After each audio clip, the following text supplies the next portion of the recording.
Alors les plantes de campagne, comme les couverts végétaux, on peut aussi les associer dans des mélanges plus ou moins complexes. Alors il y a énormément de mélanges commerciaux qui sont réalisés, mais on peut aussi faire son mélange soi-même. Pour les mélanges commerciaux, c'est souvent des espèces qu'on va associer avec des petites graines qu'on va pouvoir mélanger avec le colza, donc comme ça on peut tout faire en une intervention.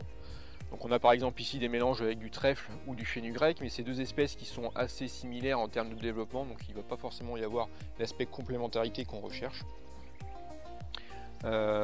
Ensuite on a des mélanges un peu plus élaborés comme celui-ci, avec du trèfle, du fenugrec, mais aussi du lupin et de la vesse, et là pour le coup on a un mélange qui est plutôt bien équilibré, et en termes de biomasse on est quand même un petit peu mieux, donc c'est plutôt des mélanges qui sont assez intéressants. Ce qu'il faut savoir quand on fait une plante de campagne, c'est qu'il faut au minimum 500 g de matière fraîche pour que la plante de campagne ait un intérêt sur le colza. Donc avec des mélanges comme celui-ci avec du lupin, etc., on va arriver grosso modo aux 500 g, assez systématiquement. Mais par contre avec des mélanges de trèfle fenugrec comme on a ici, on a pu remarquer dans les essais que quasiment 9 années sur 10, on n'arrivait pas aux 500 g de biomasse fraîche nécessaire à la plante de campagne. Donc c'est des mélanges qui sont quand même plus aléatoires et qu'il va falloir réserver plutôt dans certaines situations. Donc toujours à l'instar des couverts végétaux d'interculture, on peut aussi faire son mélange de plantes de campagne soi-même. Et donc l'idée c'est d'associer les espèces en fonction de leurs caractéristiques biologiques. Donc pour faire son mélange soi-même, un peu comme les couverts végétaux, l'idée c'est de prendre la densité en pur de l'espèce qu'on veut associer, on la divise par le nombre de composants du mélange et on fait son mélange soi-même. Par exemple de la févrole, on va la semer à 40 grains normalement. Si on a 3 espèces, et grosso modo on va faire une quinzaine de grains de févrole. Donc nous on a fait des mélanges un petit peu maison, donc on a souvent pris une base févrole parce que c'est quand même ça qui nous garantit la biomasse dans nos mélanges. Et avec ça on lui a associé plusieurs plantes. Donc là par exemple on a un mélange avec de la févrole, on a un mélange avec du fenugrec qui va avoir un développement foliaire un peu plus bas que la févrole et puis surtout qui va structurer moins en profondeur le sol. Donc on va avoir une complémentarité au niveau du système racinaire et du système foliaire. Et à ça on a ajouté de la vesse. Et donc elle pour le coup la vesse elle va être plutôt structurer vraiment l'horizon superficiel et puis avoir un développement au niveau du sol parce que c'est une plante qui est plutôt liane.